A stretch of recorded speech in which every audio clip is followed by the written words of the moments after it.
Hi there, আসসালামু আলাইকুম, welcome back to my channel. আজকের এপিসোডে আমি আপনাদের সাথে চিকেন পিৎজার একটা রেসিপি শেয়ার করব। একদমই হোমমেড স্টাইলে, কিন্তু টেস্টটা পাবেন রেস্টুরেন্টেরই। আর আমি আশা করি আমার আজকের এই পিৎজার রেসিপি আপনাদের ভালো লাগলে প্লিজ আমার চ্যানেলটি সাবস্ক্রাইব করবেন। তো চলুন আমরা তৈরি করে নিচ্ছি আমাদের আজকের চিকেন পিৎজা তৈরি করার জন্য আমি এখানে একটা মুরগির বুকের মাংস নিয়েছি, সাথে সয়া সস দিয়ে দিয়েছি 1 টেবিল চামচ পরিমাণ, আর হাফ চা চামচ পরিমাণ আদা রসুন বাটা, স্বাদমতো লবণ, 1 চা চামচ গোলমরিচের গুঁড়া আর হাফ চা চামচ পরিমাণ লাল মরিচের গুঁড়া। এবার এগুলো দিয়ে চিকেনটাকে খুব ভালো করে ম্যারিনেট করে একটা সাইডে রেখে দিচ্ছি। চিকেনটা ম্যারিনেট হতে হতে আমি এখানে পিৎজার ডোটা তৈরি করে নিচ্ছি। পিৎজার ডো তৈরি করার জন্য একটা বাটিতে নিয়ে নিচ্ছি 2 কাপ পরিমাণ ময়দা।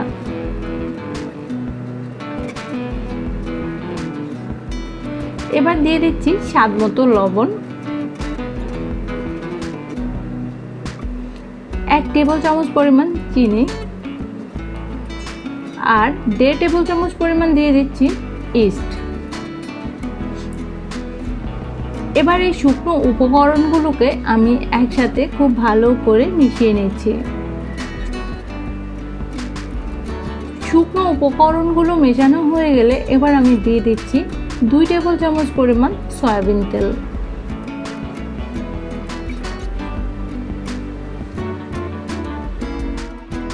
তেলটা দিয়ে তেলটাকে খুব ভালো করে মেখে ময়দার সাথে মিশিয়ে নিচ্ছি। এবার দিয়ে দিচ্ছি একটা ডিম।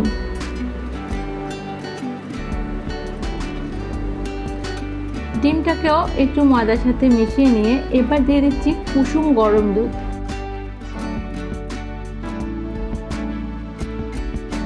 কুসুম গরম দুধ দিয়ে ঠিক এভাবে করে আমি একটা ডো তৈরি করে নিচ্ছি।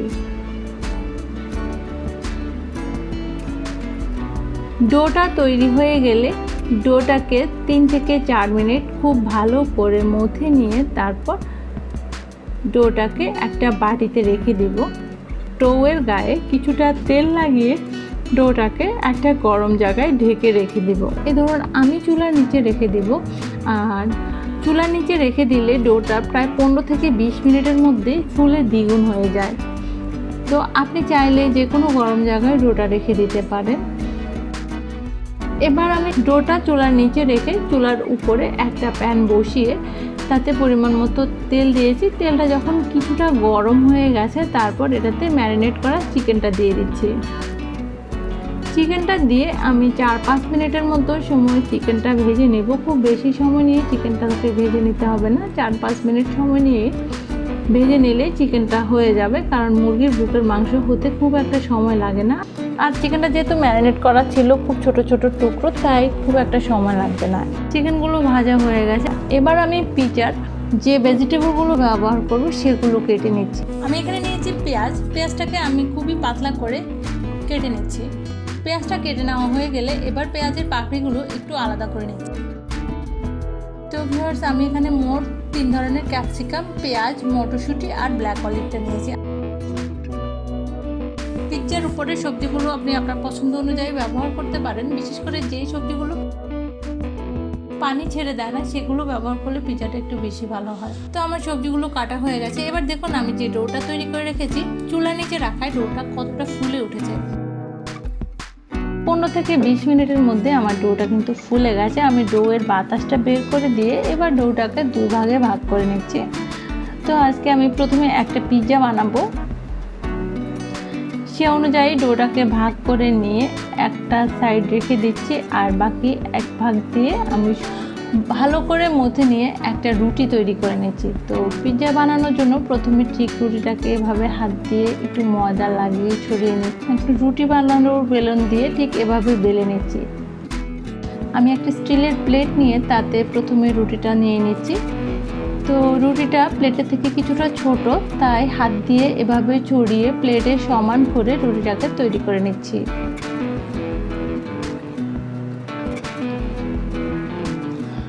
রুটিটা যখন তৈরি হয়ে গেছে এবার একটা কাঁটা চামচ দিয়ে আমি রুটিটাকে কেটে নিচ্ছি, যাতে করে কোনো দিক থেকে ফুলে না ওঠে।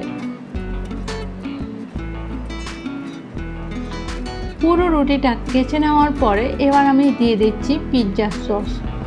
এই সসটা আমি বাসায় তৈরি করে নিয়েছি। তো পিৎজা সস দিয়ে ঠিক এভাবে একটা স্প্যাচুলারের সাহায্যে আপনি চাইলে আপনার একটা চামচ দিয়ে কিংবা একটা ব্রাশ দিয়ে ঠিক এভাবে করে নিতে পারবেন। তো পিৎজা সসটা ছড়িয়ে নেওয়া হয়ে গেলে এবার আমি এটাতে দিয়ে দিচ্ছি প্রথমে গ্রিন ক্যাপসিকাম। আপনি চাইলে প্রথমে এক লেয়ার চিজ দিতে পারেন, আপনি আপনার পছন্দ অনুযায়ী চিজ ব্যবহার করতে পারবেন। তো আমি যে পরিমাণ চিজ নিয়েছি সেটাতে একটা লেয়ারই হবে। তো এবার দিয়ে দিচ্ছি পেঁয়াজগুলোকে ঠিক এভাবে করেই ছড়িয়ে দিচ্ছি। তো ভিউয়ার্স, পিৎজায় আসলে এই সবজিগুলো আপনি আপনার পছন্দ অনুযায়ী যতটা দিতে পারেন কিংবা চিজটাও আপনি আপনার পছন্দ অনুযায়ী যতটা ব্যবহার করতে পারবেন, সেটা আপনার টেস্ট আর ইচ্ছে অনুযায়ী। এবার আমি এখানে কয়েকটা মটরশুঁটি দিয়ে দিচ্ছি সেদ্ধ করা। এবার দিয়ে দিচ্ছি রেড ক্যাপসিকাম, এখানে দিয়ে দিচ্ছি ইয়েলো ক্যাপসিকাম।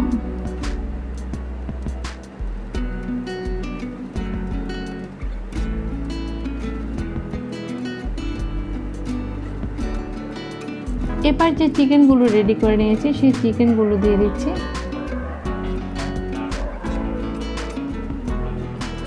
সব কিছু আপনি আপনার টেস্ট আর পছন্দ অনুযায়ী ব্যবহার করতে পারবেন।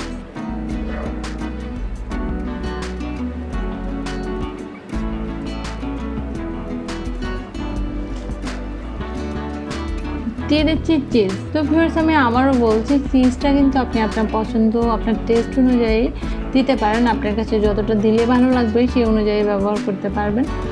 তো আমি আমার পছন্দ অনুযায়ী চিজ দিয়ে দিয়েছি। চিজটা আসলে একটু বেশি দিলেই বেশি ভালো হয়, তো আমার কাছে যতটা ছিল সেই অনুযায়ী ব্যবহার করছি। এবার ব্ল্যাক অলিভটাও দিয়ে দিচ্ছি।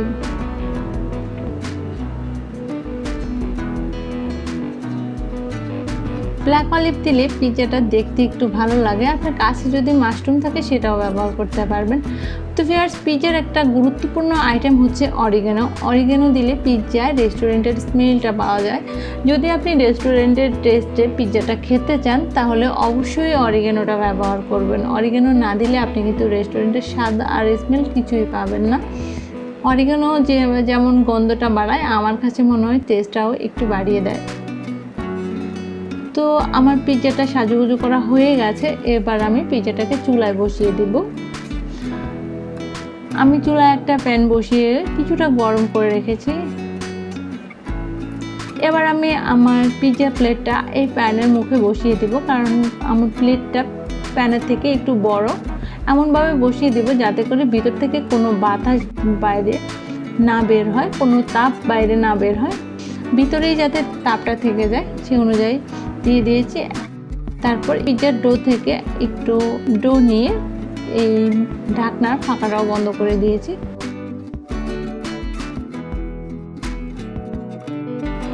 ফিরে আসছি 30 মিনিট পর। তো ভিউয়ার্স, প্রায় 25 থেকে 30 মিনিট পরই আমার পিৎজাটা হয়ে গেছে। এবার আমি পিৎজাটাকে চুলা থেকে তুলে নিয়েছি, তারপর এবার পিৎজাটাকে প্লেট থেকে তুলে নিয়েছি। আমার পিৎজার পিছনের দিকটা ঠিক কেমন হয়েছে আমি সেটা আগে দেখিয়ে দিচ্ছি। দেখুন, পিৎজার পিছনের দিকটা কিন্তু ঠিক এরকম হয়েছে। এবার আমি পিৎজাটা কেটে নিচ্ছি। আমি আশা করছি আমার আজকের এই রেসিপি আপনাদের ভালো লেগেছে। আর ভালো লাগলে প্লিজ আমার চ্যানেলটি সাবস্ক্রাইব করবেন, সাথে থাকা বেল আইকনে একটা ক্লিক করে রাখবেন, রেসিপিতে লাইক করবেন, কমেন্ট করবেন, আর আমাকে সাপোর্ট করার জন্য অবশ্যই আমার রেসিপিগুলো শেয়ার করবেন আপনার ফ্রেন্ডস অ্যান্ড ফ্যামিলির সাথে। সবাই সুস্থ থাকবেন, ভালো থাকবেন, আর আমাদের জন্য দোয়া করবেন। আল্লাহ হাফেজ।